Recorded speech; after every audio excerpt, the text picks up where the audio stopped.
చెందినవాడు. 18వ శతాబ్దానికి చెందిన కవి.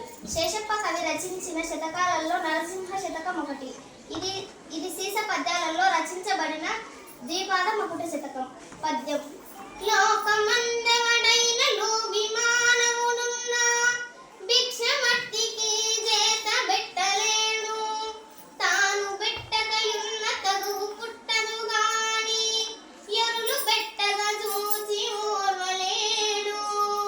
దాత దగ్గర చేరి తన మిల్లె చెడినట్లు జిహ్వతో చాడీలు చెప్పుచుండు. ఫలము విఘ్నమైన బలు సంతసమునందు మేలు కలిగిన జాల మినుగుచుండు. శ్రీరమానాథ ఇటువంటి క్రూరనకును భిక్షకుల శత్రువని పేరు పెట్టవచ్చు. భూషణ వికాస శ్రీధర్మపుర నివాస దుష్ట సంహార నరసింహ దురిత దూరా. భాగం.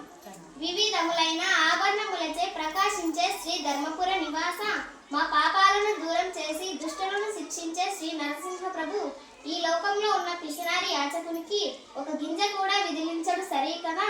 దానమిచ్చే వాడిని చూసి కూడా ఓర్వలేడు.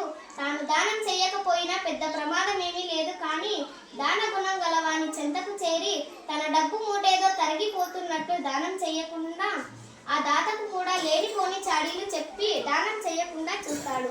తాను చెప్పిన చెప్పుడు మాటలతో ఆ దాత కూడా దానం చేయకుండా తాను డబ్బు పాటిస్తే, అందువలన ఓ లక్ష్మీనాథ, ఇటువంటి దుర్మార్గునికి భిక్షకుల శత్రువు అని పేరు పెడితే బాగుంటుంది కదా. ఈ అవకాశం ఇచ్చినందుకు అందరికీ ధన్యవాదాలు.